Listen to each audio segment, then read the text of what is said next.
The following is an unabridged recording of Avatar of Victory by JacobGrayson of SpaceBattle.com, and it is narrated by JackDoe, Tumblr.com.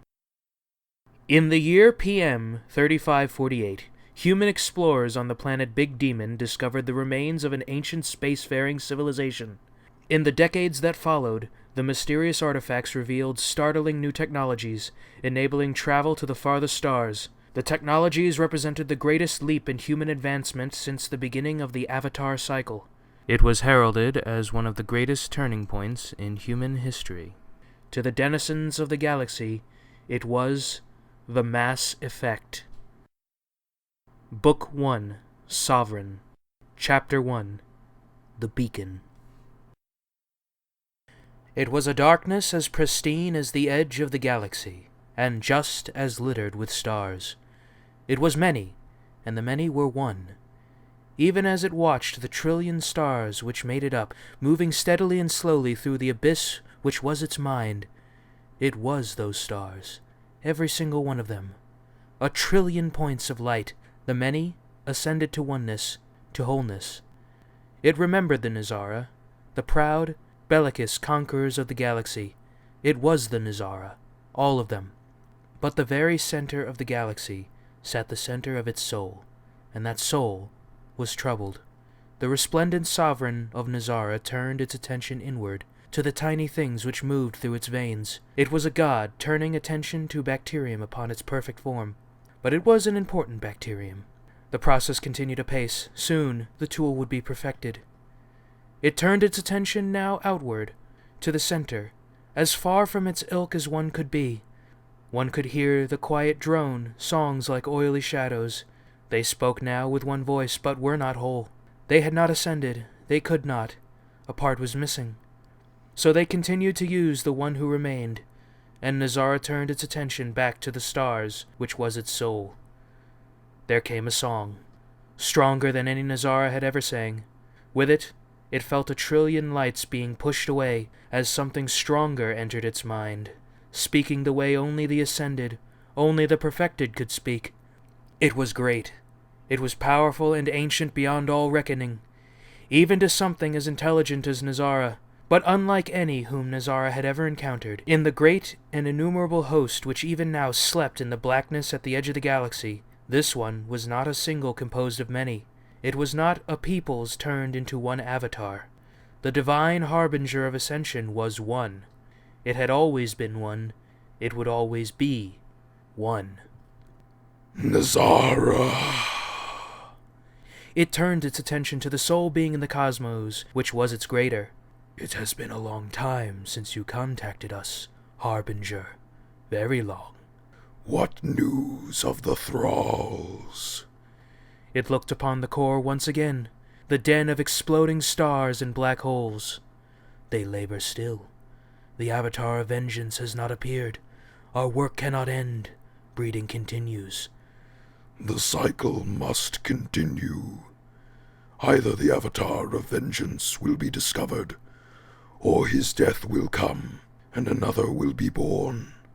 The failure of Leviathan must be rectified. Find the Avatar, and end the cycle, so we can fulfill our destiny. There has been a complication, Nizara pointed out. The unthinkable greatness of Harbinger turned upon it, its 8 eyes burning gold as it glared down at the cuttlefish-like form of Nizara, to a layman identical, but of a whole other life form. The cycle continues without our input. Impossible! They have created synthetic life. The cycle has ripened. My attempts to curtail them biologically have not been successful. Leviathan only has a token force, but he is undependable. Synthetic life will destroy organic life. The time has come. There was a long silence. You are to assume direct control of this process. The activation signal has not fired. Our brethren yet sleep. The organics have sabotaged the signal. I have taken steps to rectify this. I will awaken our brothers and sisters. Another silence, as Nizara felt the impressive weight of Harbinger staring down upon it. You assume much. If the cycle continues, then another avatar has arisen. We must find another way. Do not fail, resplendent sovereign, or I will be forced to assume direct control. And with that, the greatness and power of the Harbinger ascended away, returning the heavens to Nazara's mind, and Nazara turned its gaze inward and listened to the bacterium inside its body. And it listened to Designation Turian say, "Then it can only be on Eden Prime. Sovereign will be quite pleased if it does truly lead us to the conduit." And it was. The communications flickered for a moment as the dark-complected man stared down through the gaps in the deck which overlooked the hold. The hold was, at the moment, the training ground for one human in particular. "Well, what about Shepard?" Udina asked on the other end of the line. Hundreds of light-years of distance vanished into a communications delay of roughly a 20th of a second, as a man on a ship, speeding away from Earth, spoke to two others, at each of Arcturus Station and the Citadel. "She grew up in the colonies." The only one physically present nodded. "She knows how tough things can be out there. Her family was killed when Batarians attacked Mindwar." The other, who was not present, gave a grunt. "She got her entire unit slaughtered on Torfin," he pointed out. "Only she and Nil's daughter got out alive." He turned to their shadowy, translucent projections and shook his head. "She gets the job done, no matter what the cost," he answered the charge. Udina, though, crossed his arms a quarter of a galaxy away. "Is that the kind of person we want protecting the galaxy, Anderson?" Udina asked. Anderson sighed. "That's the only kind of person who can protect the galaxy." "And you're both forgetting the most important part of this," Hackett, the third member of this transgalactic multicall, pointed out. And as he spoke, the woman below started to move. First, one of the Marines rushed at her, swinging an electrified prod. Anderson winced at that. He told her time and time again to stop with this sort of live-fire training, but Shepard put her foot down, and despite the vertical difference in rank between them, there were more people willing to listen to her than to him. The Marine swung with precision and verve, but Shepard flowed around the blows like a leaf on the wind, before heaving out and twisting the air in the hold into a knot, which she used to blast the Marine away. "Air," Hackett said stoically. Then two more approached, and she tore the water from a juice bottle hanging from the N7 Sentinel's belt and hurled it behind her, snap-freezing it into a block of ice which caused the Marine to stumble and claw at her face. The others were put onto the floor after a dodge and a boot to the center of the chest. "Water," Hackett continued. The next was Jenkins, a burly recruit fresh out of the burrows of Amashu. He heaved mightily, training discs of concrete flashing forward to his command. But the woman rooted her feet and thrust her fists forward. The concrete exploded away from her fists. She then smashed her hands together, compacting the dust into smaller discs, and with a flick of her hand sent that to knock Jenkins against the wall. "Earth," Hackett narrated. "And fire," Anderson finished, as the woman in question swept her foot around behind her, creating an arc of flames which caused all of the advancing Marines to back off from her. "It's the worst-kept secret in the galaxy that we've got the Avatar on board. I just wish there were a better way to do this." "There is no other way," Nihilus said coldly from near the door, where he had remained silent since the call began. Anderson grit his teeth at the Turian's dismissal of what was without a doubt the most important human being alive today. "And I don't like what I see. She's reckless and destructive. I'm taking a risk vouching for her, if this is the kind of behavior she'll be showing as a candidate of the Spectres." "I've made my call," Anderson stressed. "If anybody's going to represent the human race in the galaxy, then it must be the Avatar. Too much is at stake for anybody less." Nihilus shrugged. "Your historical fascination with your avatars borders on the sensational. You can't breed heroes. You can only craft them one battle at a time. Until I see something I like, I'm going to assume that this human is just like any other. You won't get any of your nepotism here. Is that clear, Captain Anderson?" "Crystal," Anderson said. "I have duties that need my attention," Udina said sourly. But then again, there was much sour about that man. His image blipped off, leaving only Hackett remaining. "Push her as hard as you dare," Hackett advised. "There's a lot more riding on this than Udina knows." Hack it out. Acknowledged, Anderson said, and Hackett too vanished from sight, leaving only the captain, the Turian, and a clear line of sight to the Avatar. Anderson shook his head and thumbed the intercom. Shepard, report to the upper deck. Shepard glanced towards the speaker, which overlooked the hold, then gave what was likely a chuckle, before turning and leaving behind a pile of singed, groaning Marines in her wake. Nihilus followed Anderson as they moved out of the captain's quarters and past the mess. She's a loose cannon. We have enough problems with her like in the Spectres already. She knows how to do her job, Anderson stressed. She's a human. I don't know if you're aware of your reputation, Captain Anderson, but humans aren't exactly viewed well. I'm not at liberty to discuss the details, but the Solarians are about a twitch away from declaring war on your kind. And you've already been at war with both the Batarians and the Turians in a fraction of the century you've been out here. That's a bad record. Even the Krogan weren't as bellicose. This is about the Krogan below deck, isn't it? Anderson asked as they started up the stairs. Nihilus shrugged. Most council races see you as too close to them, which frankly boggles my mind how you even managed to become friendly with them at all. They are the Krogan, after all. He's a valued member of my crew and a guest of my homeworld, Anderson said. Remember that. Nihilus shook his head, mandibles twitching. I'm not picking at wounds, Captain. Just pointing them out. I'm going to see the relay jump, Captain. You should prepare for the briefing. Then perhaps we should be talking about the wounds which bear noticing, Anderson finished, ignoring the slight he'd received. Officially, Spectres had no clout over him as an Alliance captain. He had no place ordering Anderson to do anything.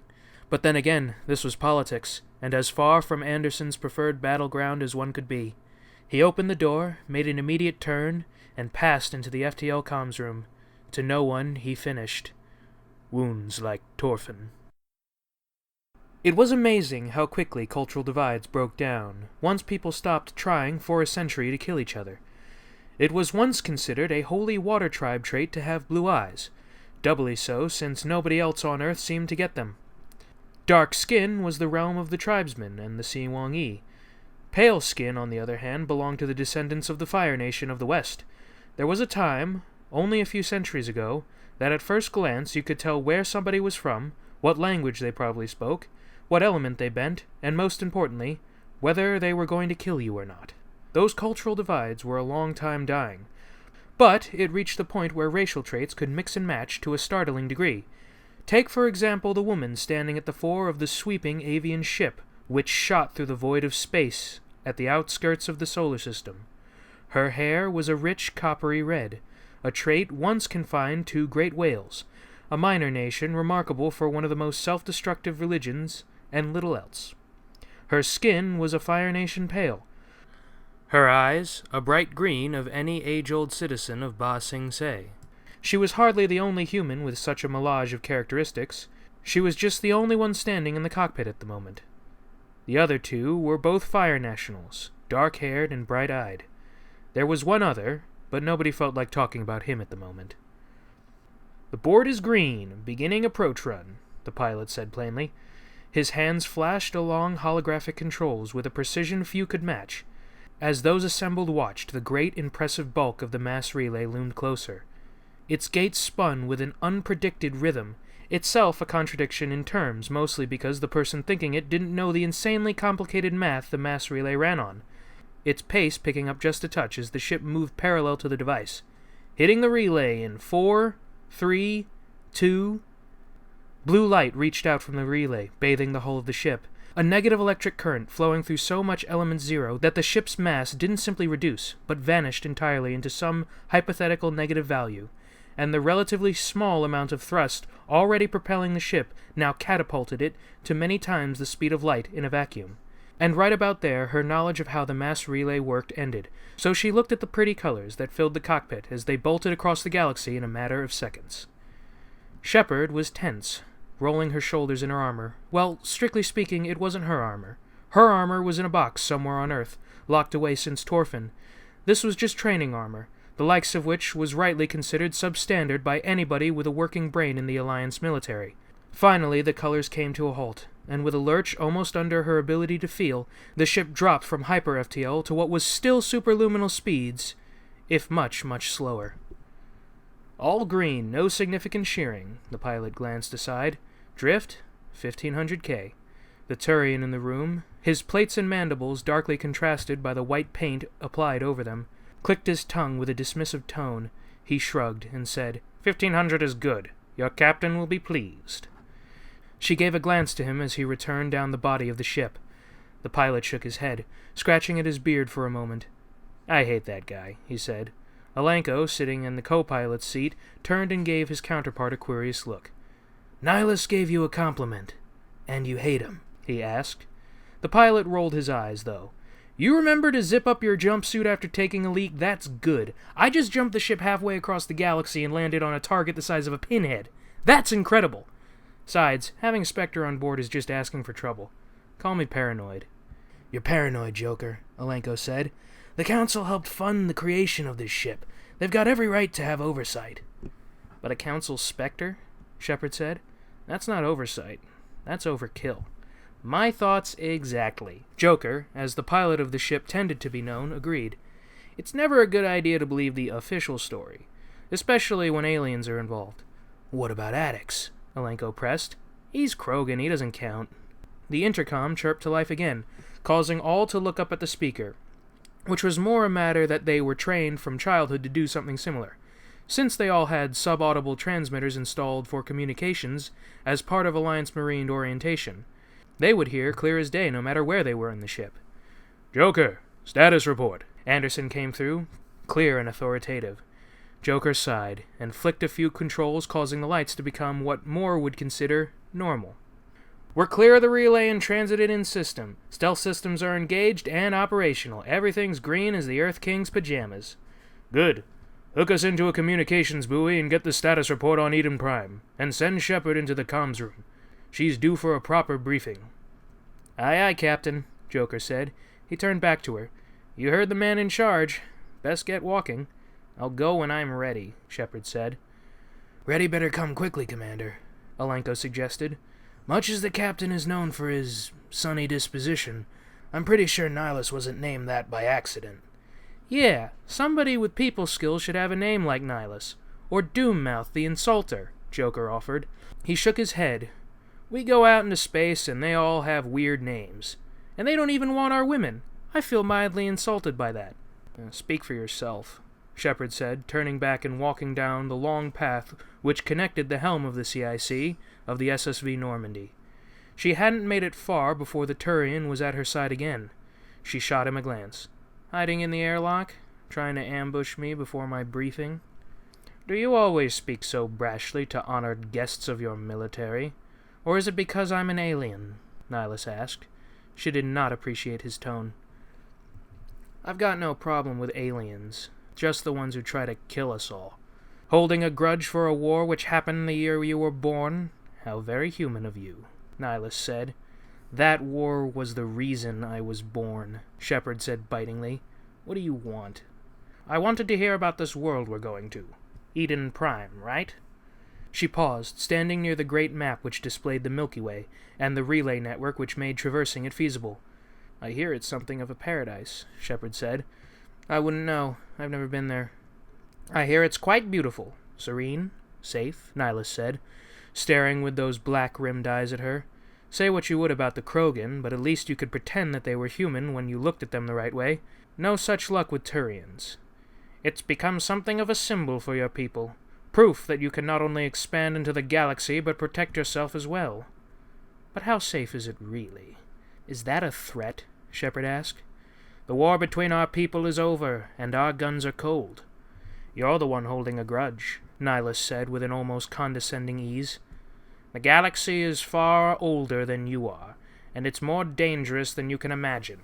Do you really think that your kind is ready to exist on that kind of playing field? To contend with those kind of stakes? We don't have much of a choice now, do we? Shepard pointed out before moving around him. She heard from all the vids that Turians were physiologically different from just about every sapient species in the galaxy. What that meant for incidental physical contact was not something she wanted to deal with. So you say. There were more than a few in the hierarchy who thought that it might be a good idea to find some way to break the Arcturus relay. Leave you bottled up in your own little pressure cooker, Nihilus said. almost taunted. It would have been interesting to see what humanity confined would have done. "Broke free," she answered, pounding the controls of the door with perhaps a bit more force than necessary. "We always do." "The Batarians said that about themselves too," Nihilus chuckled. "We are nothing like them," Shepard said. "Shepard, that's enough." Anderson's voice cut off Shepard's tirade before it could even get started. "You have no right and no place to argue with the Spectre. He is here on Council authority." "I wasn't aware this was a Council ship, Captain," Shepard said, crossing her arms before her. Anderson just gave her a warning look, the look which told her that he was running out of patience, and would soon move to more direct action. Avatar or no, Anderson was in command, and she'd best remember that. She grit her teeth and remained silent. "I think it's time that the Avatar is made aware of their mission's true objective. This is not a simple shakedown run," Nihilus said, flicking on the screen, projecting an archaeological site somewhere out in the lush hills of Eden Prime. "We're making a stealth pickup on the surface. That's why we need the Normandy. It's the only ship which can move through systems undetected," Anderson said, standing behind the Turian. Shepard scowled. "That's a lot of tech and manpower for a milk run," Shepard said. "Perhaps the most important milk run humanity has made in a century," Anderson corrected. 5 days ago we received communications at the Citadel of a possible active Prothean artifact. It was quickly decided to bring that device in for study by experts in that technology." Shepard frowned. "Why not just study it ourselves? It's our planet, after all." "Not good enough," Nihilus said. "Withholding Prothean technology is a high crime in Citadel space, even on the backwater that you've staked out for yourself. Besides, the ruins on Big Demon are so different from Prothean ruins found elsewhere that people are beginning to doubt if they're even Prothean. Our experts can't make heads or tails of their tech, and their experts can't make heads or tails of ours. This is big, Shepard. The last time humanity found ruins not just intact, but active, it set us forward 200 years. If we want to be part of the next advance, we have to do it together with the Council, or not at all." "You're starting to sound like a politician." Nihilus took the words right out of Shepard's mouth. "And frankly, it's not the only reason I'm here. I'm also here to observe you." "Say again?" Shepard asked. "I've put forth your name as a prospective Spectre," Nihilus said, causing Shepard to lean away in confusion. "Much as you like to nurse an old bruise, not all Turians despise humanity. Many of them see the potential of your species. You are rash, arrogant, too independent and unpredictable to a fault, but the same was said about us once. Besides, you have that bending which you're so proud of. That alone makes you a valuable part of the galactic community." "But if we want to say in galactic policy, we have to earn it," Anderson stressed. "The first way to do that is to have a human amongst the Spectres." "Indeed," Nihilus agreed. "I believe that you, the soldier, not the Avatar, have a lot to offer the Spectres. We don't care that you're human. Some of our better agents are Krogan, Drell, and Hanar. All that matters is whether you can get the job done, and I will be the final arbiter on that decision." "So I'm getting a bonehead as a babysitter?" Shepard asked. Anderson looked increasingly annoyed. "This will be the first of several missions together," Nihilus said, brushing off her barb. "You'll be part of the team which secures the Prothean beacon and gets it to the ship. I will be keeping an eye on you, on your skills and tactics, from a safe distance, so as not to interfere. As long as you don't get in my—" Shepard began, but was cut off as the intercom snapped to life. "Captain, we've got a problem." Joker's voice was tense and even, which was, as Shepard heard it described, the surest sign that shit had gotten real. "We're picking up a transmission from Eden Prime. You're going to want to see this." "Patch it through," Anderson ordered, and the scenic vista of Eden Prime was replaced by a Marine shooting into the sky.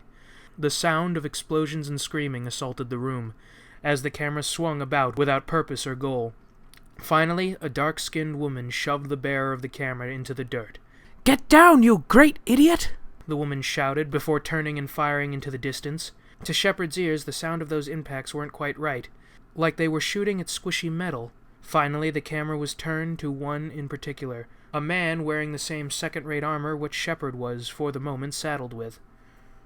"We're under heavy fire here! We need evac! They're coming from everywhere! Agni's blood!" The man stared at something out of frame, and the camera turned. Something was descending from the clouds, and it made a noise. "There are too many of them! Their thralls have circumvented the north bulwark! Zatil wraiths are advancing! What shall we do, Avatar? The only thing we can do. Kill them all. Ensure that someone survives until tomorrow. Shepard, are you all right? Anderson asked. Shepard noticed that she was now leaning against a wall, a hand pressed against her forehead. That was strange. She shook it off, though. She looked at the screen again. Reverse, and hold at 38.5, Nihilus said. The feed backed away from the static it had dissolved into, showing something in the sky.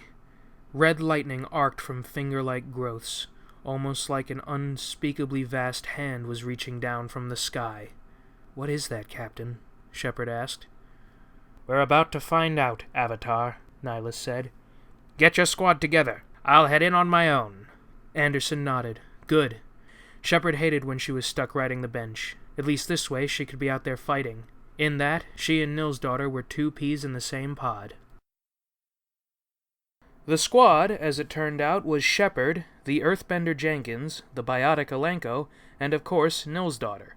Much as she'd prefer to keep her quota at one biotic, the captain put his foot down, and thus Alenko was on the squad. The ship barely slowed down to let them out, dropping to the hillside and rolling down before coming to a halt in a bog. She could see the reasoning. The less time they spent hovering about, the less likely something could shoot at them, or the hand of an angry god could flick them to death.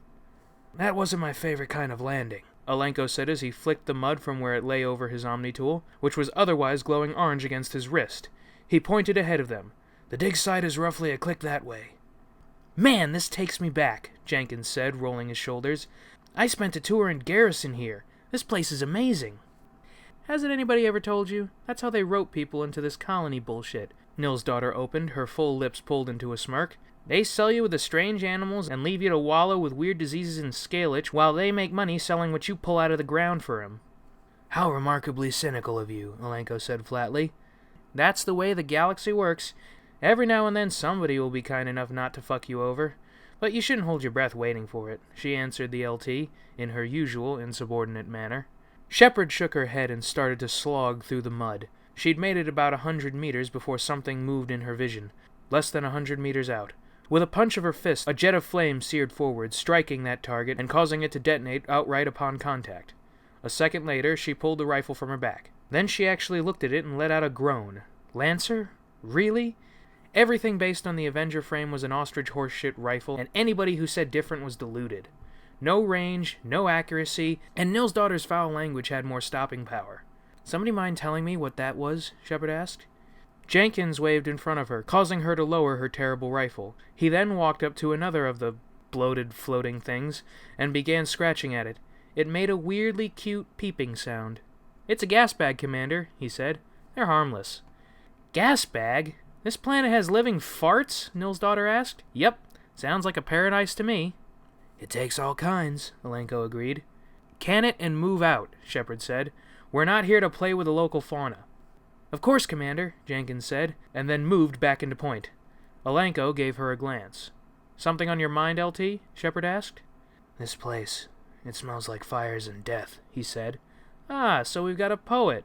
Don't mind if I let them shoot you first, Nil's daughter said. I was just pointing something out, Alenko said. He glanced at his Omni-tool and his eyes widened. Commander, we've got incoming.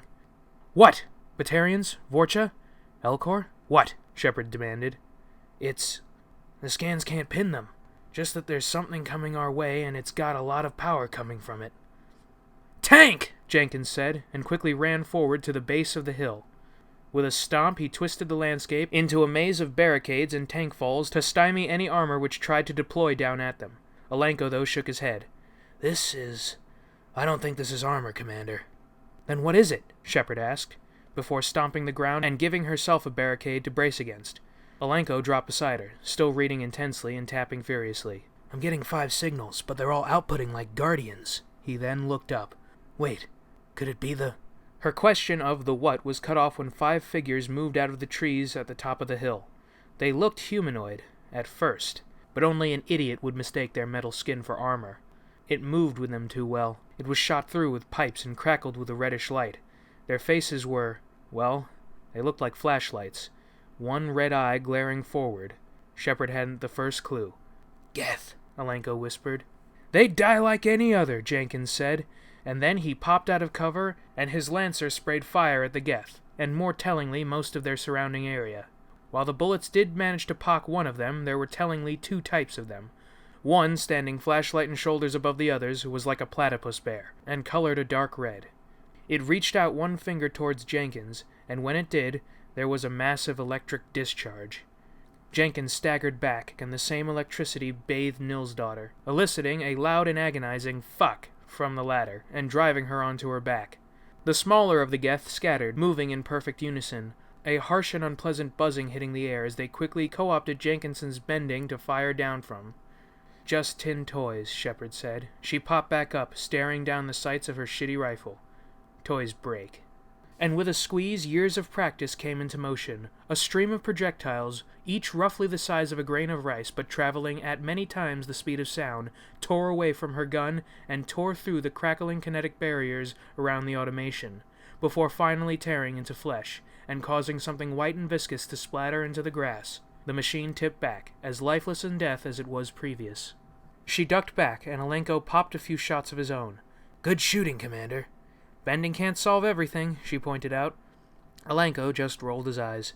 She peeked out of cover, spotting Jenkins pulling Nils' daughter back behind the barricade he'd bent, and finally her swatting him away. "Hands off, I'm all right." "Doesn't look very all right to me," Jenkins pointed out, before turning and firing a new stream of metal towards the big one. It just stood there, its single reddened eye watching as though mildly interested as its barriers effortlessly bounced away the bullets. It reached forward with its 3-digit hand again, and there was another zorp sound, culminating in Jenkinson's rifle immediately belching emergency coolant, its frame starting to glow orange. He dropped the gun to the ground. "Ow, damn it! What the hell was that?" "Jenkins, stay down until we can get to you," Alenko shouted over the gunfire. "We'll be fine," Jenkins said. "This wall's a meter thick, nothing can get through that." And then, as though the big one heard him, understood him, and accepted the challenge, it raised its gun. Shepard ducked slightly, thinking it was going to take potshots at her. But it wasn't. She could tell by its body language that it was aiming well forward of her position. In fact, her eyes widened in alarm. She realized it was aiming straight through the wall where Jenkins was hiding behind. "Jenkins! Bug out!" Shepard roared. Too late. It didn't sound like a gunshot. It sounded more like a railgun, and there was a mist of red which splattered along the grasses at Jenkins' feet. He looked down and saw what Shepard was already seeing. Clear through him. "Oh, fuck." Nils' daughter managed to sum up everyone's reaction concisely enough. "We got problems, Shepard!" "Then thin the herd! I'm getting chipped to death over here!" Shepard shouted back.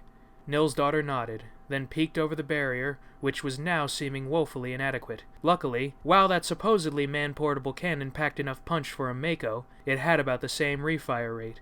A glance to her rifle told her that it was mostly cooled down, but if she tried to get a burst off, she'd be cut to shreds. Nils' daughter cleared that hurdle by popping one arm and an eye above the earth-bent stone, and flicking out a hand. As she did, a ripple in the air swerved in a broad arc across the hill, before slamming into the center of the small cluster of Geth. The chaotic gravity fields of her singularity began to drag them into orbit around its heart. They didn't have faces to look surprised, but Shepard liked to pretend that they were all exclaiming, "Oh shit," in binary. "Pop 'em!" Shepard shouted. Nils' daughter didn't nod. She just reached back, and, lobbing like a grenade, hurled something forward. This was light blue, and would have smelled of ozone had Shepard not had her helmet on, its swift form crackling with ionized energy as the intense gravity fields wreaked havoc with local reality.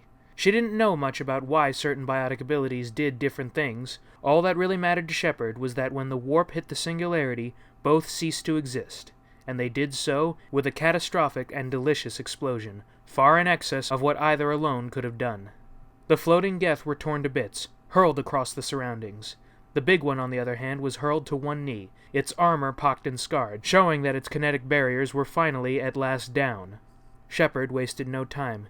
She got out of cover and started advancing, her finger tight on the trigger, her rifle belching out torrents of metal shards, which she just barely managed to keep on target. Whoever had decided that the Normandy could get by with such crap equipment was going to have an Avatar-level ass-beating. The slugs smashed against armor, but the big one was regaining its footing, and Shepard didn't want that. "Flash!" Shepard shouted, and the others made sure they were out of sight, because when Shepard pulled grenades from her pack, She didn't bother checking how many. She just activated a handful of them, hurled them, and hoped. It brought the cannon up to its eye, and there could be no other target but Shepard. And then the grenades went off, confusing blasts wreathing it like a halo. When the explosions and the smoke cleared, there was roughly half a Geth still standing, but missing from what in a human would have been the diaphragm up. Shepard wasn't taking any chances. With a heave, empowered by her small but workable knowledge of airbending, she bounded to the foot of the behemoth before planting a foot to its groin and pushing. The thing tipped onto its back. She answered by pulling her sidearm and firing into the most important-looking parts until her gun overheated. "Shepard, get your ass down!" Nil's daughter shouted. "Negative contacts, Commander," Alenko countered, but calmly. "Shepard, are you all right?" "What the hell was that thing?" she said before moving to the ruins of the weapon in question. Not even enough for R&D to sink their teeth into, probably. Then she looked down, to the hole she could now see in the barricade. Wait. Jenkins! She bolted back over the terrain, only remembering halfway down that she could just get the stone out of her way. She hadn't been earthbending long, all things considered. She skipped to the top of the private side, her Omni-tool instantly in hand. "Don't bother," Nil's daughter said. "It's too late, Commander," Alenko said. "Just get the metagel flowing, I can fix this," she said. "What, are you a bloodbender too?" Alenko asked. "Of course, so—" "But I'm guessing not that much of a bloodbender, since that's the only thing that might have saved him, if you'd been at his side 30 seconds ago. I'm sorry, Commander. He's gone." "That sucks, Shepard," Nil's daughter said before trying to stand, letting out another loud profanity and sinking back to the rocks. Shepard turned her attention to the younger of the two biotics on the squad. "You're bleeding," Shepard said. It was leaking through the tiny holes in Nil's daughter's armor. "Why didn't you stay down?" "'Cause I'm not going to let you have all the glory," Nil's daughter said. "I'll be fine. Just give me a second to gel up." "Can you fight?" "Are you seriously asking me that question, Shepard?" Nil's daughter asked, as though Shepard had made a bad joke. "That's what I thought. Now help me up or fuck off and let me do it myself." Alenko glanced between the two women, slightly baffled, and reached past both to close Jenkins' eyes. He was still staring, as shocked and stupefied in death as he was in life. "We should call in somebody to pick him up. He deserves a proper burial." "That's something we can deal with when there aren't machines trying to kill us," Shepard said, heaving her fellow soldier to her feet. "That armor looks like it's doing more harm than good. Are you good without?" "Commander?" Alenko asked. "Are you seriously asking her to drop her armor in the middle of a mission?" She pulled off her helmet, letting the dark hair she kept bottled up inside fall free. Her face was actually a quite bit more feminine than Shepard's, which surprised most people who met her on the battlefield. Some people even thought Nil's daughter was a man from a distance. Doubly absurd from both the name and the fact that Alliance armor had breasts. She also levied her counterpart with the most condescending look a human could give to another human. "They didn't tell you in the briefs, but I fought on Torfin stark naked." "Really?" Alenko asked. "Stop teasing the LT," Shepard said, peeling the back armor off, showing the network of scars which seemed to paint the biotic's body liberally and indiscriminately under her men's shirt. The gray paste of the metagel already settled into her wounds, made her seem like some sort of half-human ghoul, but once she gotten the chest plate out of the way, she waved off further help from Shepard. "Yeah, I've got mobility now, and I ain't stinging so bad anymore, as long as you can get Alenko to stop staring at my tits. Since there ain't much to look at, we can get moving again." Alenko just stared baffled at the two women. "What's happening right now?" he asked. "She fights better unencumbered," Shepard said, hoisting her shitty rifle and moving towards the tree line. "Without armor, she's got no kinetic barriers," Alenko pointed out. Shepard paused, gave a glance to Nil's daughter, and then fired a burst at her. They sprang off a field of bluish light, which seemed to glow right through the biotic's skin. "She is her barriers," Shepard said. "Any more questions? Would you like to hear about my horrible childhood on Mindwar, or can we get back on the mission?" Alenko sighed, then shrugged. "Lead the way, ma'am."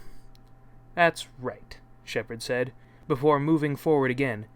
"Any more of those things?" "I'm getting signals of Geth presence ahead at the dig site," Alenko said. He was a professional, that one. When confronted by the absurd, he did his job. That was the kind of mindset which was invaluable when the Avatar was around.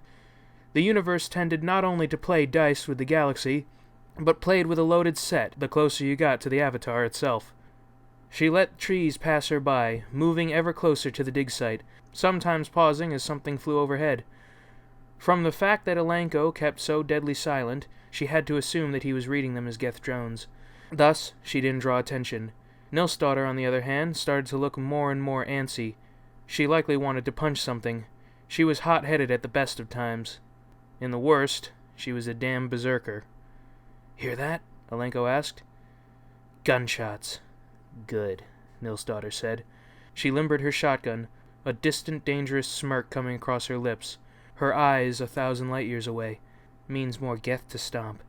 "Whatever they're shooting at could possibly use some assistance," Alenko said. Shepard scowled at him. "And from the readings, they're bunkered down in the dig." "Well, I guess that decides it," Shepard said. "Lock in and move out." The advance had turned from careful scramble from tree to tree to an outright sprint. Finally, as the rocks gave way to a bulldozed road, they took a knee, watching the edge of the off-white structure which poked up from the dirt. More of that grinding, clicking noise filled the air ahead of them, and Shepard gave a warning motion to Nilsdaughter. One delivered too late. With a smirk turning into a grin of sadistic glee, she started to charge ahead. Shepard's eyes went wide, and she motioned Alenko forward at a full charge. There was no stopping the girl with the scars on her back. Shepard got a view of what was ahead, just as she watched a man's head explode into chunks, another of the big ones, with another hand cannon, and there were more than a dozen of the little ones spread out and pinning the survivors down. Well, upon an instant's inspection, better refine that down to survivor. Alenko beckoned forward, and a bolt of force smashed into the big one, tipping it forward, but not sending it flying, as the man's biotic throws tended to. Even Alenko seemed a bit surprised at the thing's balance, but he didn't let it stop him. With his other hand, he reached out, his omni-tool glowing, and there was a zorp of electric warfare taking its toll, specifically on the Geth's shield generator. Shepard's concentrated fire wasn't concentrated enough, worrying away at the thing's plates, but most of the damage seemed to be on the one's fore. There was a flash of movement, almost faster than any human being should be able to go, as something bolted from the crumbling pillars of cover and found a new spot to hide. Even with that supernatural speed, she still got rocked by quite a few rounds, and still, with her shields doubtless on the verge of collapsing, she popped back out again, with the same shitty rifle in hand as Shepard was carrying, and landed every single slug from that burst into the flashlight head of the big one, causing it to tense up before tipping straight back, and the rest of her slugs chased it down. Now that was accuracy. The others, though, sensing that there was a more pressing threat than one human with a terrible gun being used too well, faced Shepard and her reduced squad. Alenko dived to one side and was chased the whole way by slugs, before he rolled behind an alabaster wall. Shepard did likewise, but reversed, ending up on the other side of the opening, waiting for her shields to chirp in that they'd returned to their full strength. It was taking far too long. Shepard growled, hurling caution, good sense, and a worthless weapon into the wind. She was close enough. Shitty rifle be damned. With a snarl and a twisting of her arms, she tore the energy in her body wide apart, and as it crashed back together, it did so as unbounded electricity, a stream which would have kept a city block alight for a day. And all that power, screaming in every cell of her body, demanded release. It erupted out of her extended fingers with a thunderclap, its arcing length bathing the nearest two Geth and chewed through their barriers and metal bodies with the same contemptuous ease that their cannons had cut through granite, armor, and flesh. It occurred to Shepard only then that she'd left herself dangerously out in the open. It was made clear as 4 of those Geth bounded over the dead big one, their rifles at the ready, to perforate Shepard and make her the least successful avatar in human history. She was saved by 120 pounds of unspeakable wrath. To call Nilsdaughter's scream wrathful was an insult. Wrath wishes it could be what came from the biotic. Her body blue-shifted, as the metal in the base of her neck sparked to life, and for a fraction of a second she was in 2 places at once, her light shadow remaining as her body, and a monumental amount of velocity appeared in the Geth's midst. A sonic boom, as the air forcibly displaced itself to account for Nilsdaughter's appearance, staggered the synthetic, even as one of them was sent flying into a wall hard enough to embed it. She flicked a scar-laced armload of biotic energy at one of them, while bringing up her shotgun and clearing out a pair of flashlights. in 2 point-blank angry shots. Then, before Shepard even had time to twist her hands again, to call the lightning once more, Nilsdottir let out the most deranged shriek yet, her fists glowing with blue power as she hurled herself directly into the Geth she'd tagged before. When she did, her fist seemed to rupture something. The space itself howled as she intentionally created one biotic field which competed with another. Both ceased to be with a calamitous blast, blowing the remains of the big one to bits, and dashing the rest of the Geth on that side against the walls. Nilsdottir remained standing through it all, looking insurmountably pissed. Alenko finally made a showing, rounding the corner and heaving hard. The bolt of power slammed into the Geth which were trying to recover from the shockwave, and sent the whole lot of them flying down into a gully. Shepard turned her gun on the others, but their weapons were lowered. Their flashlights went out one by one, and in turn they crumpled to the ground. Then, with a hiss, smoke started to rise from their corpses. Shepard gave a glance to Alenko, whose Omni-tool was glowing brightly. "Turns out the little ones are a little more vulnerable to shield breakers than the big ones are," Alenko said, with mild amusement. Then he turned and let out a mild groan. "We were too late." Not entirely. A voice came from the pillar. A woman rounded it, and Shepard stifled a chuckle. Pink armor? Really? And she thought her own was terrible. She flicked down the faceplate, so that Shepard could see that the soldier was probably descended from the Siwang-Yi, people of Earth. Few others had that dusky skin tone. Gunnery Chief Asha al-Wahim, from the 212th. "I didn't think anybody was coming for us," she said, before turning her attention to those around her. She moved from human body to human body. She shook her head bitterly. They were all dead. Damn it all. I couldn't save any of them. "What happened here, Chief?" Shepard asked. She turned back to the group, not looking at anybody in particular. "We were patrolling the perimeter when the first of those things hit. I tried to get back to the spaceport, but those things forced us back here." She let out a groan, and dropped her head against one of the soldiers in particular. "We shouldn't have tried to secure the dig. It was already too late," she lamented. Shepard glanced around. The site did appear, for all it was, littered with bodies, to be picked clean. A glance down at the big one's cannon showed that it too was defunct, which Shepard found mildly and distantly annoying. Damn it all, she wanted to have one of those. They must have moved the beacon. What's the chance that they moved it to the spaceport? "I'd say pretty good," Al-Wahim offered. "That's where those things are centered. Commander, permission to help secure the port." "Why?" she asked. "Because... wait." She finally was looking at Shepard herself. "Are you the Avatar?" "Not important," Shepard snapped. Al-Wahim flinched back from that. "Why?" "I want some payback for my men," she said, her tone dripping with wrath, her fists clenched, as she glanced down at her fallen comrades. Shepard shot a glance to where Nilsdottir was grinning like a hungry wolf. "As good a reason as any," Shepard said. "Double time! We're not letting these get off-world with that beacon." "What about survivors?" Alenko asked. "That's a secondary objective," Shepard said. "Our orders are to bring the beacon in, so that's what we're going to do." Alenko weighed her in his eyes. She could tell he was doing it, but whatever decision he came to, he kept it quiet. "Aye, aye, ma'am," was all he said, which proved he was useful to her. "Well, are we going to stand here, or are we going to stomp some Geth?" Nilsdottir asked, and she sounded disturbingly eager when she did so. One forest turned into another. It could have scarcely been more disturbing. Nihilus had been a spectre a long time, and had seen some frankly horrifying things. Batarian pleasure pits, the remnants of an Alliance squad after a Thresher Maw hit them on a cruise, piracy, assassination attempts, and the galaxy's most deranged and debauched people. He'd seen a drunken Krogan tear the faceplate off of a Turian woman with a clawhammer, and had to let it happen, since his job was too important.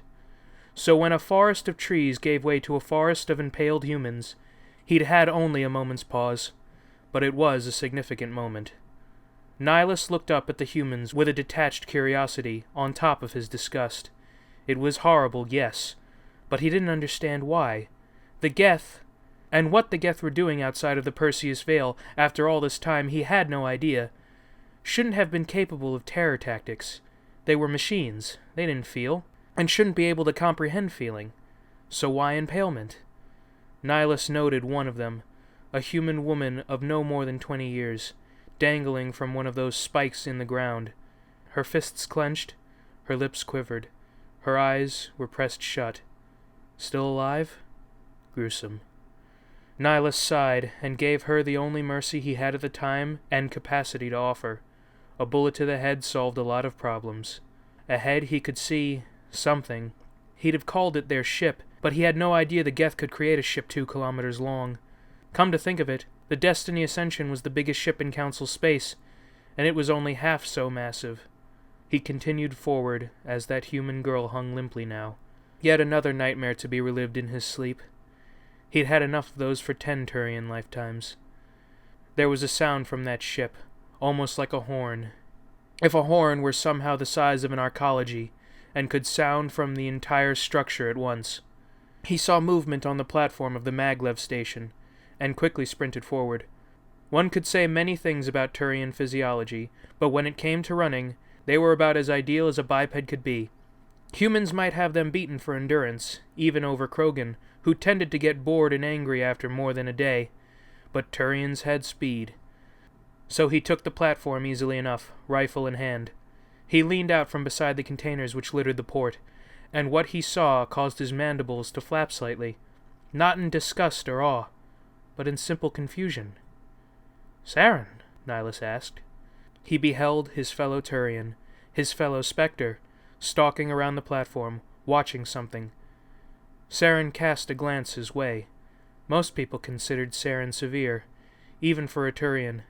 His mandibles pulled back into spikes which framed his fringe, his face bare. His eyes almost seemed to glow a faint blue. His armor looked like it had seen better days as well. "What are you doing here?" Saren Arcturus faced Nihilus more directly, his own mandibles pulling into what constituted a Turian smirk. "The Council decided you needed some backup on this one," he said, walking past Nihilus and patting him on the shoulder. "How did you get here so fast?" Nihilus asked. Saren let out a laugh. "I have my ways of getting access to information before most. It seemed that things might get out of hand here," Saren said, staring up the hill. "You're right about that," Nihilus said, peering around. The maglev was still in the station, which was a hopeful sign. "I don't understand what the Geth are doing here, though. They vanished from the galaxy centuries ago. What would they want with a Prothean beacon? None of this makes sense." "Don't worry. It will be taken care of," Saren said, with a patronizing tone. Nihilus turned as he heard a gun arming itself, and because of that, he was able to duck the shot which Saren had tried to put in the back of Nihilus's skull. Nihilus tried to bring up his rifle to back off, but Saren moved faster. A slap to the hand saw Nihilus's gun flying away, bent like it had been hit by a pneumatic punch. A kick hurled Nihilus back into the containers almost 3 meters away, hard enough to leave a dent in its side. Nihilus shook the stars from his eyes, trying to get his body to listen to his commands. He'd gotten that capacity just in time to feel a barrel pressed against his brow. Nihilus's black eyes flicked, and they saw Geth gathering around Saren. He heard the grinding sound of their speech. "Goodbye, my protégé," Saren said. A crack thump of a gun going off sounded across the hills, almost louder, as though the world had gone silent just to make it clearer. Saren leaned back from the comrade that he had vouched for, taught, mentored, and trusted. More the pity that he had to be on the other side of his divine task. Voice of the old machines. The beacon is ready. Saren nodded to the Geth, who had spoken to him. "Very well. Set the explosives. There must be no evidence that we were here." 5 minutes could make all the difference in the world. 5 minutes had seen 4 humans cross half a kilometer, despite the flashlight heads of the Geth upon them, despite the hail of their gunfire. 5 minutes between that crisp, clear gunshot and 4 humans at the crest of a hill. Nilsdaughter was, of course, first, not being bound by the traditional laws of physics tended to result in that. The newcomer, Al-Wahim, was just behind her, staring down the scope of a hammer. Just behind her was Shepard, and behind her, the sole man of the group, Alenko, furiously hacking and flicking biotic fields to keep Geth at bay, as they converged. And converging was the point, to his words. If they converged on the soldiers, they'd leave survivors alone. "Look at the sky! The size of that thing!" Alenko exclaimed. And he was right. It was rising from the ground, red lightning crackling around it. Despite the distance, it was still monumentally huge. If it wasn't 2 kilometers long, then Shepard was a Vorcha. Shepard raised a fist, and all of them came to a halt. The platform below was a forest of human dead. Well, human-like. Some of them still had hair. All still had clothes. Others, though, around the spikes were littered with pools of shed hair, the pale glint of abandoned finger and toenails, a pile of teeth to each. What the fuck? Nilsdotter's words were on everyone's mind, and her expression was actually a departure from her usual simmering wrath. She was aback, as were they all. Why? It was a question which would have to wait, because out of the corner of her eye Shepard could see one of the nearest spikes dropping. This one was pooled by long blonde hair, the figure slight, but when the spike retracted with an electric pop, there was no sign of humanity. The eyes glowed with a horrid blue light, the mouth was a gaping hole from which came a howl, and when it began to sprint towards them, it was with no human gait. "What the fuck is this thing?" Nilsdotter asked, backing away from it. It flailed and thrashed at her. When it had officially gotten too close to the biotic, she snarled, and lit up with her shotgun, blasting its legs right out from under it. They exploded with a splatter of gray goop and blue sparks. It landed with a thud on the ground, still. "Is this usual Geth strategy?" Shepard asked. "I haven't seen anything like this in the encounter briefs," Alenko said. He glanced back. "We've got incoming, about 2 minutes out." Nilsdotter walked up to the thing, giving it a nudge with her boot. "I think it's down, Shepard," she said. Of course, she had to say that. With another roar, it heaved itself onto Nilsdotter's back, despite the notable lack of anything below the pelvis, trying to tear Nilsdotter's arm out with its long, clawed fingers. Alenko and Alwahim both tried to get a clear line to shoot it off. Neither could. It was telling that this thing was strong enough to overpower Nilsdotter, and was wearing her down. Shepard didn't hesitate. With a twist and a flick, she sheared a blade out of the stone which flaked the approach to the maglev platform, and hurled that blade through the ghastly ghoul, shearing its arms off, leaving them wrapped around Nilsdotter's waist. Nilsdotter backed off, taking a moment to tear those limbs off of her, and brought her shotgun up again, leveling it to the now prone thing. It looked up, its skin finally shifting wholly to gray and blue. The blue began to glow stronger, until Nilsdotter blasted its head off with a shotgun. She then turned to the others. "What the fuck?" "I think you're saying it the best of all of us," Alenko said, and then his eyes went wide. Pointing ahead of him, Shepard looked up. All of the spikes were lowering, as though in a wave. Those pinned atop them began to descend, drop off. They rose. They wailed. "God help us," Alwahim said, "and forgive what I do." With a collected roar they began to advance, claws beckoning. 3 of the humans moved forward, with streams of Mass Effect-propelled slugs filling the gap between the humans and husks.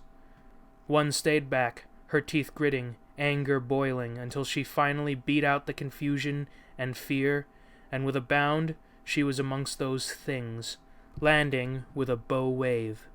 There were no words. There didn't need to be. It was human against weapon. They had weaponized the dead. Those things pressed through the fire, ignoring as limbs were torn off, just to get closer to Shepard or anybody. One of them got too close by a half, and slammed forward a claw. Its only one left. Fire bolted out at Shepard. Her eyes went wide, and instantly she was calling fire to her own fist, and smashing the bolt away, anticipating the heat and brutality of a forced fire-bending strike. It was too easy to deflect, though. It was fire, but it didn't feel right. So Shepard rolled that fire back, and added a hefty dose of her own, blasting that husk to a burnt cinder. The last of the husks to fall was the one which almost got its claws into Nilsdotter again. This time, though, she only caught one claw. Her other hand, the one which abandoned a shotgun, glowed with a blue power, as she uppercutted directly into the husk's armpit with a biotic throw, tearing its arm off and sending it directly into a chemical fire which burned on the pad. "Are we all here? Shields?" "Intact and unharmed," Alenko said. "Al-Wahim?" "They did not touch me," she said. "You, half-naked woman?" "Mind your own business," Nilsdaughter snapped. "Who the fuck said you could weaponize the dead? That's against the rules!" "How about you tell them that?" Alenko asked, with a smirk. Nilsdaugher's glare rolled right off of him. Shepard, though, turned her attention to the pad, and most notably to who was already dead upon it. No humans, obviously, but one dead Turian. A dead Turian she had been fairly sure was going to be making her life hell right about now. "Nihilus," Shepard said. There was a bullet hole in his head. His rifle lay defunct on the ground nearby. "I think it's safe to say that this mission is about as pear-shaped as it's going to get," she said without mirth. "Humans?" a voice asked nearby. Instantly guns were in hands and leveled on the man who'd spoken. He recoiled with a shout of shock and terror, cowering back. "Please, don't kill me! I'm not one of those things!" "Obviously," Shepard said. "How are you not dead?" "I hid. Back here," he said. "I usually take a nap during the stretch of my shift. But when I woke up, there was all this shooting and—" "You survived because you were lazy?" Nilsdaughter asked unhappily. Then again, Nilsdaughter was seldom happy when boots were on ground. Not that she complained, just that she was not happy. "It's not like that," he said. "I know you," Al-Wahim said. "You're that smuggler I've been trying to track down. You weren't sleeping, you were stealing." "You can't be serious," the man said. "Do I need to give a shout to the Geth so they can sort this out?" Shepard asked. He glanced between the 3 angry women and 1 uninterested-looking man, and realized that his best possible position would be not on Shepard's shit list. That was a wise move. "All right, I make some money taking things that the Alliance wouldn't miss. That doesn't matter now. Everyone's dead. My sources are dead, my buyers are dead. Even that Turian's dead." "Obviously." "Yeah, but I saw who killed him," the smuggler added. "Speak with haste, Agdesh," Al-Wahim warned. "There was another Turian here. He looked scary. The dead Turian called the guy Saren, and the Geth seemed to talk to him. He said something about a beacon at the spaceport, and that they were getting some kind of bomb. I've seen ordnance. That thing looks like a nuke." "Saren? Why do I know that name?" Shepard asked. "He's a traitor, and he brought Geth to Eden Prime. He needs to die," Nilsdaughter simplified. "Look, if you're gonna kill those things, take some of the grenades I was smuggling. I don't know how to use them, and you might be able to." "You should be ashamed for your behavior, Agdesh," Al-Wahim said. "Be thankful that more than your career is on the line, or I would hold you against the wall and put a slug into your knee." "Damn, I'd just kill him," Nilsdaughter muttered. "Shepard, you can't do that to civilians," Alenko said, his voice gentle, even if it was insistent. "This isn't Torfin. People know you." "Don't talk about Torfin," Shepard said sharply. "You weren't there."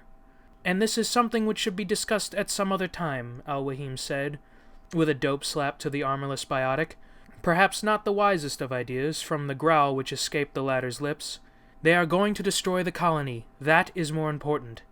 Shepard finished out her glare and nodded. "Start running, Agdesh. The rest of you, on the train. The bomb is probably at the port." "Aye, aye, ma'am," Alenko agreed.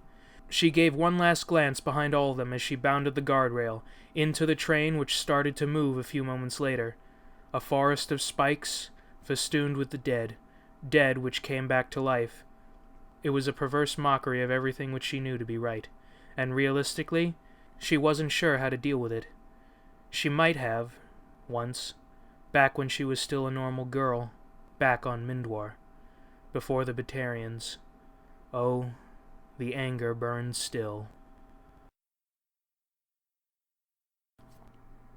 If there was one thing that defined the track of serviceman Jacqueline Nilsdaughter's life, career, and overall existence, it was a history of poor impulse control. It started in middle school, which was the earliest years she could remember. They made fun of her because she always had a hunted animal look to her, and her body was festooned with scars that she could neither explain nor hide. It ended with black eyes, broken teeth, 2 skull fractures, and an explosion. Her next school fared little better. One mean-spirited prank against her put 2 prospective high school pro benders into the hospital in critical condition. They survived. She was expelled, arrested, but let free because 12-year-olds aren't capable of that kind of violence. It was lucky then that nobody, including Nilsdottir herself, was aware of her actual age. The most frustrating part of it all was the look her parents would give her after every time something like that happened. They could just shake their heads, and she would hang her head and cry, because she had no idea why she'd done it. At first, they didn't believe her. After the 3rd expulsion, and when they finally decided that Ba Sing Se might not be the city for her, they finally understood. It wasn't that she made a habit of flying off the handle at the tiniest of slights. It was that when something made Nilsdottir pissed, there was almost nothing in the world that could stop her. It was like somebody had beaten a scared little kid until she turned into an all-powerful, heedlessly wrathful bitch. And she hated it. If there was any ray of light in her life, it was that her parents loved and protected her no matter what. That was her only lifeline. The one thing which reeled in her rage. She wanted her mom and dad to be proud of her. That gave her some leeway. That gave her some space. And it gave her freedom to go absolutely wolf batshit crazy on things like Geth. As the battle surrounded her, there was a warmth in her, almost like that flush which hits you when your body is getting ready for a wicked orgasm. Only it never crashed over. It was sweet, and edged like a buzzsaw. She wanted more, so she fought harder. From the instant the train slid into the station, they were under fire. But the Geth were machines, and they didn't account for the only Alliance Marine to have 7 commendations without a single promotion. "Damn their lack of eyes!" the newcomer shouted. "Every time I try to take a shot, they hit me with an overload." "I can't get to the bomb!" Shepard shouted. "Nilsdottir, clear a hole!" "She'll get popped like the rest of you," Alenko warned. Shepard only laughed. "Can't overload her shields when she's not using them," Shepard answered. "Clear a hole!"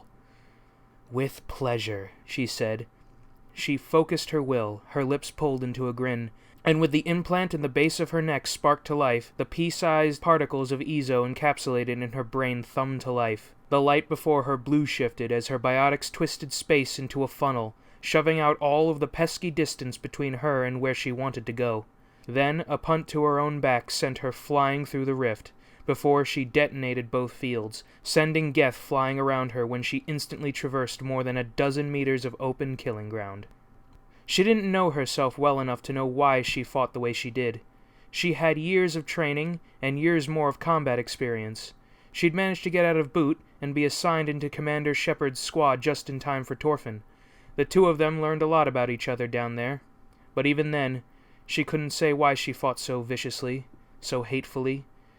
In drills, she'd get annoyed, yeah, but that wasn't anywhere near the orgasmic thrill which came from open combat.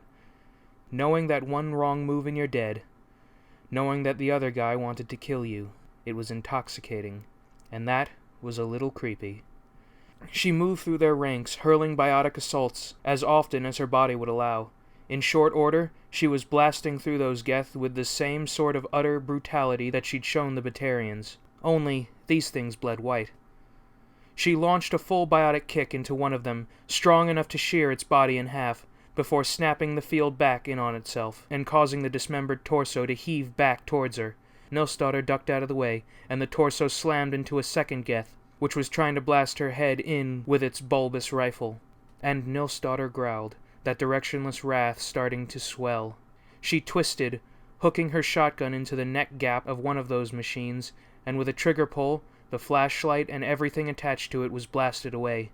She turned her attention to the big one next to that one, flicking a warp field at it, just as its portable cannon misfired, blasting its barrel away. She didn't need to glance back to know Alenko was responsible for her not having a Jenkins-sized hole put through her, but in that moment, she couldn't bring herself to care.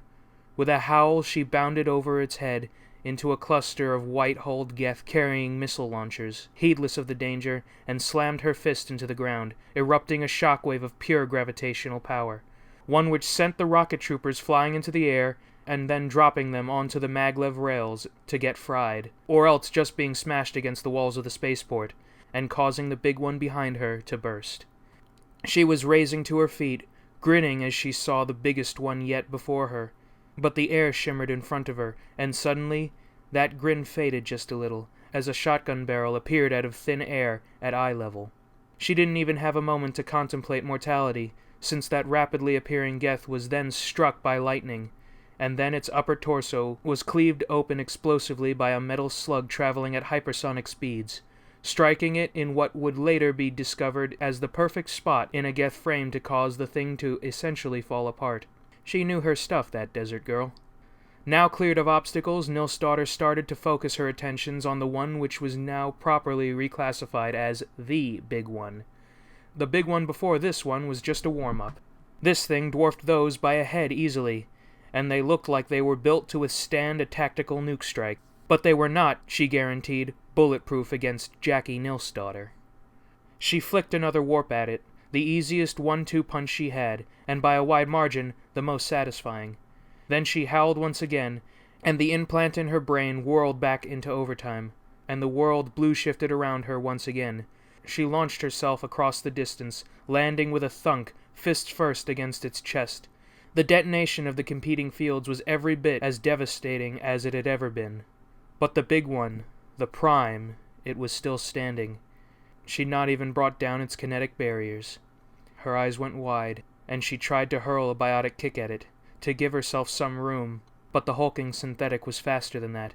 It lashed forward with its fist into her stomach, driving her back against the crate a short distance away. Her subconscious biotics cushioned the blow to keep her from having a liquefied spine, but she was running out of juice very fast. Already her limbs started to weaken, and her ravenous hunger was tearing through her. She didn't have enough time to shake the stars from her eyes before a 3-digited hand closed around her throat, hoisting her up from where she had fallen. It started to squeeze, that rattling, grinding noise filling the rumbling in her ears. It would probably take about a second or more to snap her neck. But she had a shotgun. She pressed it close to the thing's flashlight eye as she could, and pulled the trigger. The shell didn't even make it out of the barrel, but caused the blue energy of the barrier to flicker. Another shot, slamming into the first still in place, doubtless did more damage to the gun than its target, but it was enough. The flickering reached ahead, before there was a burst of electricity, care of her commanding officer, the Avatar, which shocked Nilsdaughter back into being able to feel her limbs. Then, with those unbelievably thick barriers finally down, there came a loud crack. The flashlight flicked aside, a scar etching along its side where a sniper rifle round had bounced off. Oh, that wasn't good. With a flick of its arm, Nilsdaughter was flying through the air, and she barely had time to be surprised before she collided with Al-Wahim, sending both of them sprawling in a pile near where Alenko was working on the nuke. "I need another 30 seconds, Alenko shouted. "You've got 5, Shepard warned him. "Wait, what?" Nilsdaughter looked up, and the thing was pulling some sort of weapon off of its back. It made the cannon of the medium-sized one look like a pea shooter. Its bore was not large, but the weapon itself seemed to feed back into the superstructure of the Geth, its pipes vanishing into the thing's chest plate, likely sinking right into its power core. "Bug out!" Shepard ordered, and Al-Wahim, being more of sound mind in the moment, saved Nilsdaugher's ass. She dragged her aside behind one of the thick supporting pillars of the launch wall, just as that thing began to belch out what looked like a beam of solid death. It scored the path towards them, melting and obliterating a line which would have neatly bisected both women, before continuing until something stopped it. Nilsdaughter pulled her sidearm and fired a few fairly pointless shots at it. It turned its attention towards Shepard, and fired at the barricade she was ducked behind. That barricade quickly began to melt. "Oh, hell you say," Al-Wahim swore, timing her dive for the sniper rifle, which she had abandoned in her wild flight. The barricade was getting thinner. The face of it which Shepard was leaning against began to glow. Then the hellish wail of it dropped away. It sank into its footing for a moment, and a blast of steam vented out of it. Al-Wahim took that opportunity to bound and roll. As she did so, She pulled up her rifle, staring down its scope, and wide open out of cover. 10 seconds, Alenko warned. The Prime turned its attention to Al-Wahim and leveled its death ray at her. The thing hummed its way to life. Nil's daughter prepared to watch another Alliance soldier die at the Geth's hands in this mission. Only she didn't. With a smile from the woman at the trigger, there came another crack, and almost instantly after that, as a bullet managed to travel up the barrel of the offending gun, rupture the capacitor array within the cannon, the entire weapon detonated.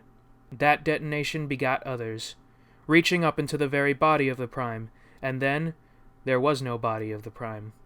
Just a chest-rending thud, and then metal and plastic and white mist raining down. "How much is on the clock?" Shepard demanded, moving away from her degraded cover. "A minute." She scowled at him. "Then what was all that 10 seconds garbage?" "That was how much longer I needed," Alenko said, and then he cracked a grin, and he pulled the chassis of the bomb apart, and carefully pulled part of it out, before dropping it into the base of the maglev. That would be the actual detonator. Without it, a nuke was just a lot of plutonium in a fancy box. "Is that all?" Shepard asked. "No applause for the woman who killed it with its own gun?" Al-Wahim asked with a swagger. "That was reckless, and you had no way of knowing that it would work," Shepard pointed out. 1,000 times out of 1,000 it would have just greased you with its death ray, which now we won't be able to salvage and research." I was just trying to," Al-Wahim said, her bravado fading. "Well, that's what you accomplished," she said. She offered a hand to Nil's daughter, who gladly took it. She'd spent enough time on the ground this mission. "Alenko, any more Geth?" "I'm not getting any readings, Commander," Alenko said. "But I am getting a ping on my readings, which is labeled Prothean." "They left the beacon?" Shepard asked. "Maybe they didn't have a chance to collect it. We must have kicked their asses out before they had the chance," Nil's daughter offered. "I'll believe that when I see it," Shepard said. The 4 humans picked their way through the silence, which marked the end of the battle, and down to the lowest platform of the launch area. As they walked, Nil's daughter chugged what was essentially salty sugar water, trying to get some energy back into what she'd expended against the Prime. Biotics were a harsh mistress. The only upshot is that she could be an outright slob and never gain weight. The beacon itself wasn't exactly what Nil's daughter expected. She'd seen the repository on Big Demon. This was nothing like it. This was a sort of monolith of black and green, energy lazily thumbing up its length. It stood, abandoned and undisturbed, right in the center of a broad nothing. Her mind instantly went to ambush. But there was nothing around. Not even a good sniper pit. "Is that it?" Nil's daughter asked. "Shit, I think we've been had." "No, this is Prothean," Alenko said. "All the readings agree." Shepard nodded. "Good. Captain Anderson, do you read?" "Static is breaking up, Shepard. We have a read," Anderson's commanding baritone answered. "What's your status?" "We've recovered the beacon. Arrange a pickup," she said. Nil's daughter nodded to herself, glancing around. Jenkins was right, the poor dead bastard. This place was pretty nice, once he got past the impaling robots and the floating fart bags. Alenko, though, was moving closer, taking readings with his Omni-tool. She didn't know how he did half of what he did with that widget. She just used hers to read mail and download pirated vids. Then there was a whoomph. Nil's daughter's eyes widened. "Shepard!" she said, warning. Shepard turned and saw as she did. There was a field of energy growing around the beacon, a gossamer field of pale green light, which was trying to touch Alenko. Shepard bolted past Al-Wahim and tackled Alenko, which caused both of them to touch that energy. But with a final heave, Shepard hurled Alenko free of it. The energy thumbed once more, and she was jerked up, floating off of the ground, her body stretched as though on a torture rack. Then, with a final thrum and a bang, as the beacon blew itself to bits, Shepard collapsed in a pile on the ground, her eyes staring at nothing. "Shepard! Shepard!" Nil's daughter asked. Shepard didn't answer. Codex Entry. Technology. Bending. First discovered during the lowest point of the Rachni Wars, brought to the fore by the newly uplifted Krogan race, bending has been part of the galactic community for almost 2,500 years. Oddly, it has never been referred to properly in that time, until very recently. Bending was initially misclassified as a highly specialized form of biotics, until it was discovered that bending requires no eezo in the subject's brain in order to occur. Its essence baffled Solarian and Asari scientists for generations, but it was considered a uniquely Krogan aberration, so no further thought went into it.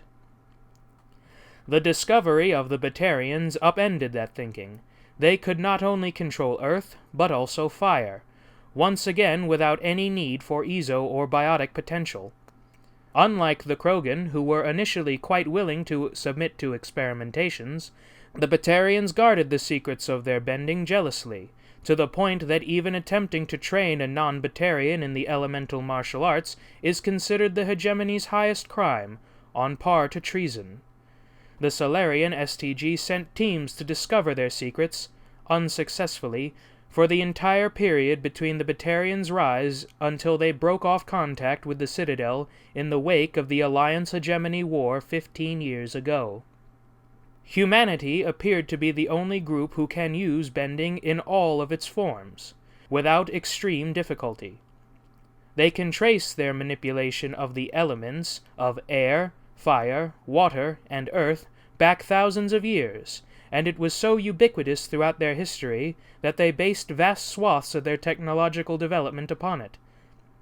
Due to advances in bending and bending technique, many technological pitfalls and dragging points were circumvented, allowing for a very rapid technological development from the time when Earth's Fire Nation developed its first steam engine. Humanity is also the only species known to be able to manipulate all elements, albeit with one exception. Only one element per practitioner. Turians seem utterly incapable of airbending, for example, while Solarians cannot earthbend, while Krogan and Asari seem equally stymied regarding waterbending. Some species, such as Hanar, seem unable to bend at all. Bending is considered by many martial philosophers as the technology of the soul.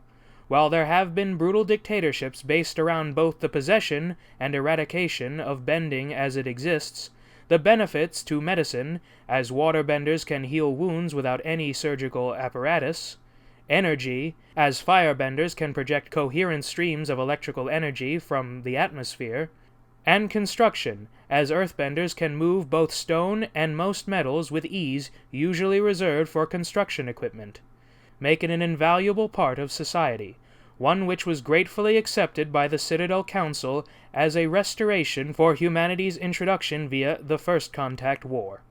It is estimated that 1 out of every 100 humans is a bender. Of those benders, most are earth and fire benders, in roughly equal numbers, with a slightly smaller percentage being water benders. Only half of 1% of all benders are airbenders.